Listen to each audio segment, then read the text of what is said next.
Hello, tribe. This is Emily Potter. I'm the director of the Lightworker Musicians Tribe and the Million Kisses Foundation.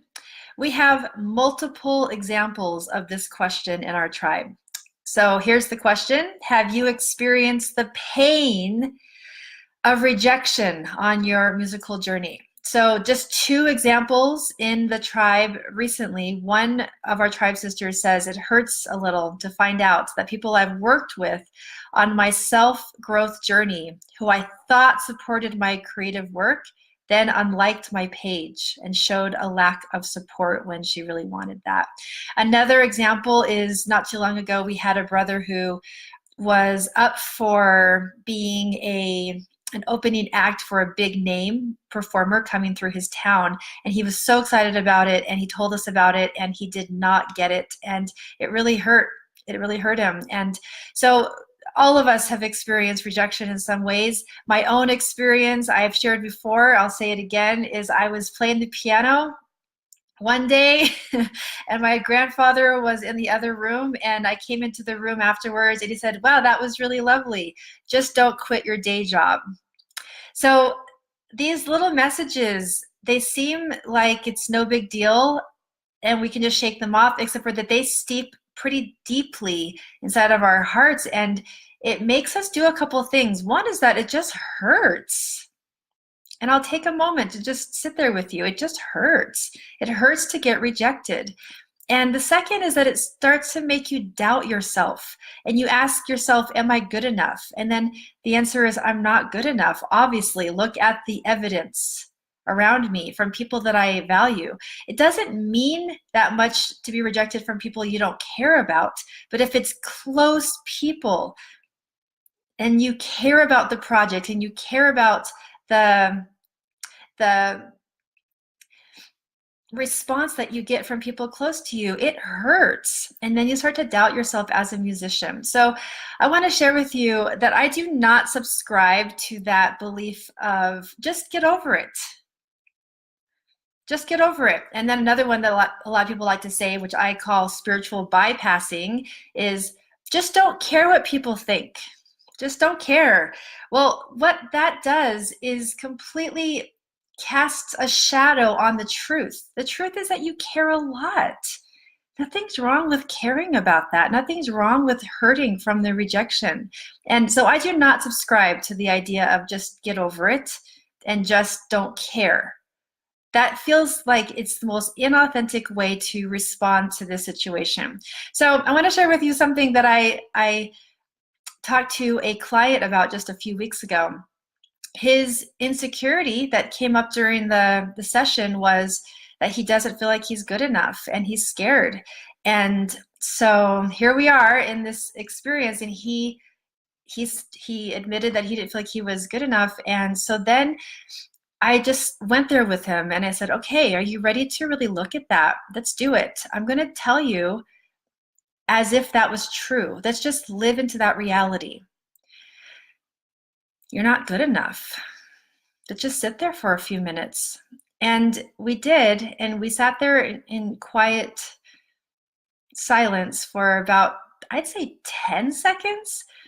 And then he started to laugh so hard. And I said, what's going on? What? You're not good enough. Why are you laughing? You're not good enough. We just acknowledged that that's the truth. He started to laugh and he said, that just sounds so ridiculous all of a sudden. Just so ridiculous, because how am I not good enough at what feels good and natural and authentic to my heart? How am I not good enough at following my heart and where it's leading me? So telling the truth and delving into the possibility that he just wasn't good enough actually surfaced the actual truth and what true success looks like. What are you not good enough in? It's giving your power to everyone else to say you're not good enough for what? You're not good enough for this or that, the other. You are actually on your perfect heart space journey. You're on your authentic self journey. And so this client of mine was understanding I am good enough because I keep showing up. I keep getting better. I keep saying yes to my heart's calling. So maybe I'm not good enough in this and this and this arena if we're going to do like a competition, musical competition, but that's actually not what I'm doing. So I can't even have this illusion that I'm not good enough. I showed up and I'm going forward, and this is what success looks like. I am good enough. And he did that work. I just got to hold space for him to have that breakthrough, and it was so fun. And I want to share something with you about what my mentor a couple of years ago shared with me. And I say this in humor.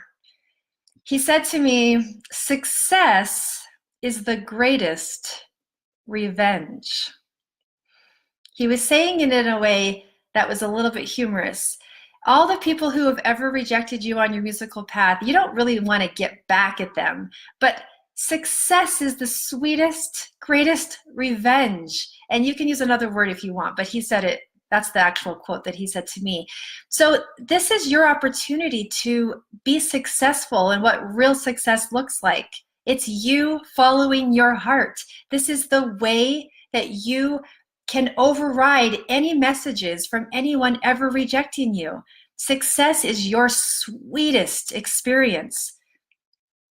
Success in being authentic, success in being brave, success in being courageous, success in leading and following your path, your journey.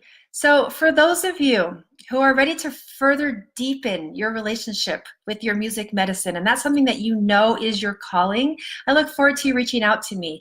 I am a resource for you to reach out and get to the results that you're looking for in that successful place that you deserve and you're claiming.